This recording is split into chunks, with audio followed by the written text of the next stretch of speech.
So eto na nga po mga kaibigan, Los Angeles Lakers magkakaroon ng panibagong tandem sa kanilang first 5 lineup.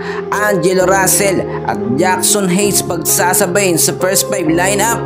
And bago yan kaibigan, huwag po munang kakalimutan na i-like at i-subscribe ang ating YouTube channel. And then pahit na rin ng notification bell. Maraming salamat po. Well mga kaibigan, sa next game nga po ng Lakers kontra sa kupunan ng Pistons ay pinaghahandaan nilang palakasin ang kanilang depensa.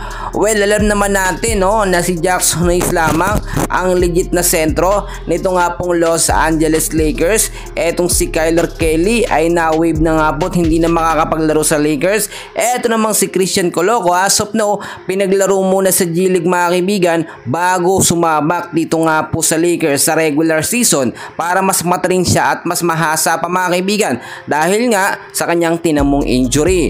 Well, alam naman natin mga kaibigan, last game kontra sa kupunan ng Raptors ay ang ganda ng pinakita nito nga pong si Angelo Russell, and very unexpected yun mga kaibigan dahil itong si Russell mga kaibigan nakikita natin gumaganda ang laruan niya kapag may nakakasama siyang magagaling na big man.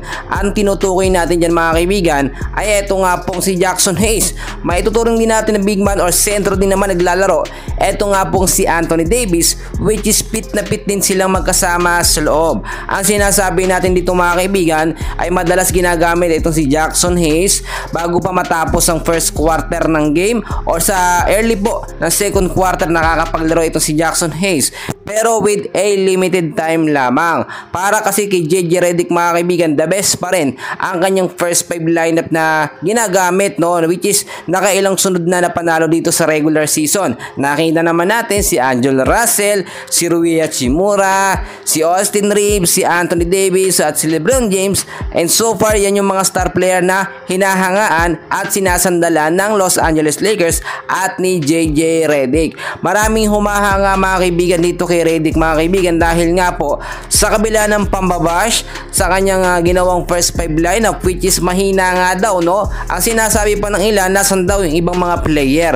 Bakit daw walang big man na naglalaro? Lagi na lamang daw po etong si Jaxson Hayes. Tapos alam naman natin si Christian Wood ay undergo sa surgery. Tapos yung papalit nga dito kay Christian Wood hindi naman nakapaglaro, which is ang tinutukoy natin dyan etong si Christian Coloco. And as of now understood dyan si Christian Coloco, galing din po yan sa minor injury, at si Kyler Kelly nga mga kaibigan ay na-wave pa. So sinasabi natin ngayon ang inaasahan nila na legit na sentro ay walang iba kundi eto nga pong si Jaxson Hayes. Si Jaxson Hayes mga kaibigan so far okay naman, may chemistry siya sa mga player pero ang nakita ni JJ Redick last game kontra sa Raptors ay yung magiging tandem or posibleng magiging tandem nito nga pong si Angelo Russell at ni Jaxson Hayes. Na pit talaga kapag ganyan po kasi ang magkakasama, automatic mga kaibigan si LeBron at etong si Austin Reeves, Anthony Davis, makukuha yung chemistry na magkakasama yan mga kaibigan.